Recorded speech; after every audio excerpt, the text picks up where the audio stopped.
Hi అండి. రాణిమ చేతి వంటలో ఈరోజైతే చిక్కుడుగాయి కొబ్బరి కారంతో ఫ్రై అయితే చేద్దామండి. ముందుగా అయితే వీడియోలోకి వెళ్ళిపోదాం, చూద్దాం రండి. ఇప్పుడు ఇవన్నీ వాటర్ పోసి చిక్కుడుగాయలు అయితే బాగా 2-3 సార్లు కడిగేసుకుందాం. ఒకసారి కూడా కడిగి వేద్దామండి.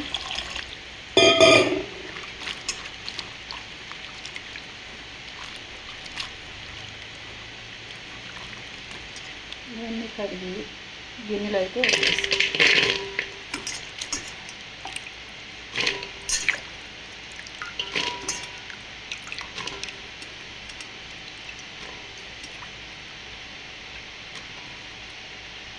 కొన్ని వాటర్ పోసేస్తాం.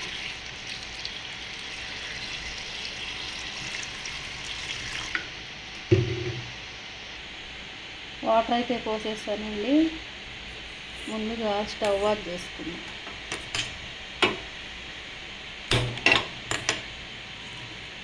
గిన్నె పెట్టేసుకుందాం. కొద్దిగా ఉప్పు వేసి ఒక 5-10 నిమిషాలు అయితే ఉడికిద్దామండి. మూత పెట్టేసుకుందాం. చిక్కుడుగాయలు ఈలోపు అయితే కొబ్బరి కారం రెడీ చేసుకున్నామండి. ముందుగా ఒక అరచిప్ప వరకు కొబ్బరి ముక్కలు చేశానండి. ఇదైతే గిన్నెలో వేసేసుకుందాం. ఇది 3 చెంచాల కారం, కొద్దిగా జీలకర్ర,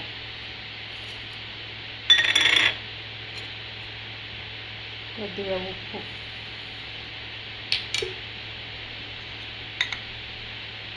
మూత పెట్టేసుకొని కొంచెం వేసిన తర్వాత చెల్లిపాయలు తర్వాత వేసాం.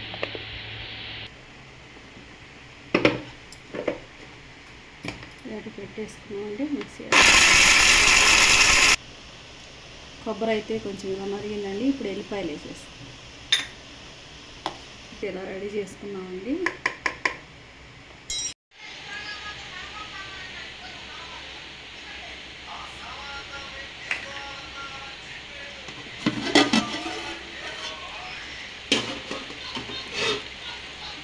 చిక్కుడుగాయలు అయితే ఉడికాయండి. ఇప్పుడు ఇది వంచి నీళ్ళని తీసేసి పెట్టుకున్నాం.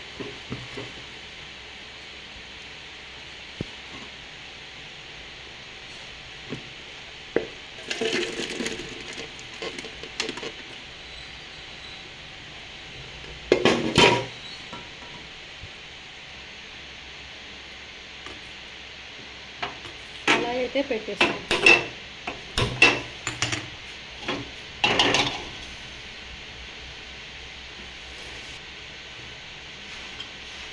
ఆయిల్ పోసుకొని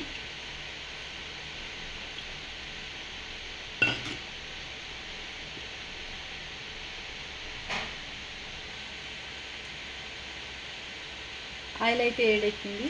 పోపు గింజలు వేసేస్తాం.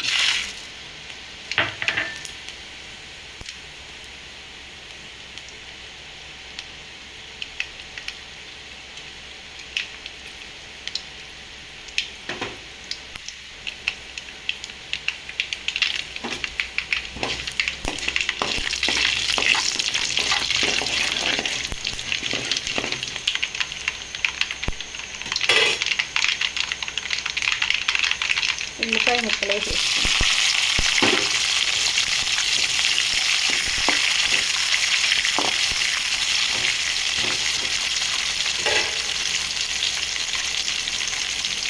పచ్చిమిరపకాయలు, కరివేపాకు, ఇవన్నీ కాసేపు వేగనిద్దాం.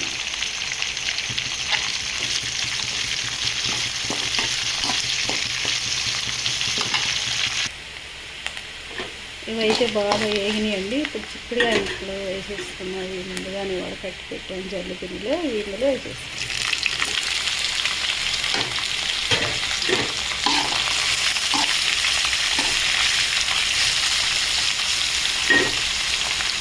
కొద్దిగా పసుపు కూడా వేసి వేపుదామండి.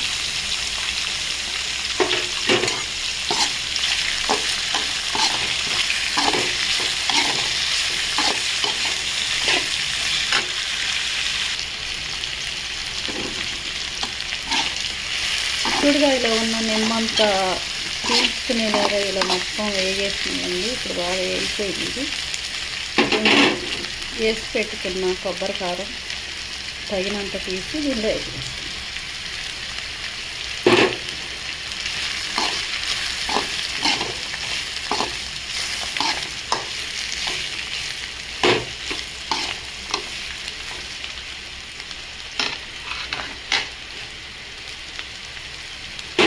కొంచెం వేసుకున్నానండి. ఇది కొంచెం సేపు బాగా మగ్గనిద్దాం. అంతేనండి, చిక్కుడుకాయ కొబ్బరి కారం ఎప్పుడైతే అయిపోయింది, ఇంకా దీంట్లో కొద్దిగా ఇప్పుడు ఉప్పు తక్కువ ఉందండి, కొంచెం లాస్ట్లో వేసేసుకుంటాము. కొద్దిగా కొత్తిమీర కూడా వేసేసుకుంటాము. అంతేనండి, ఎంతో ఈజీగా చేసుకునే కొబ్బరి కారం చిక్కుడుకాయ ఫ్రై అయితే చాలా బాగుంటుంది. ఇది పప్పు టమాటా కర్రీలోకి ఉంచుకోవడానికి, పచ్చళ్ళు పల్లీల పచ్చడి కానీ దొండకాయ పచ్చడి దాంట్లోకి పక్కన ఉంచుకుంటానికి చాలా బాగుంటుందండి. ఇది ఇలాగైతే వచ్చిందండి. ఈ వీడియో కానీ నచ్చినట్టయితే చేసుకొని చూడండి. మీరు కూడా నచ్చినట్టయితే లైక్ చేయండి.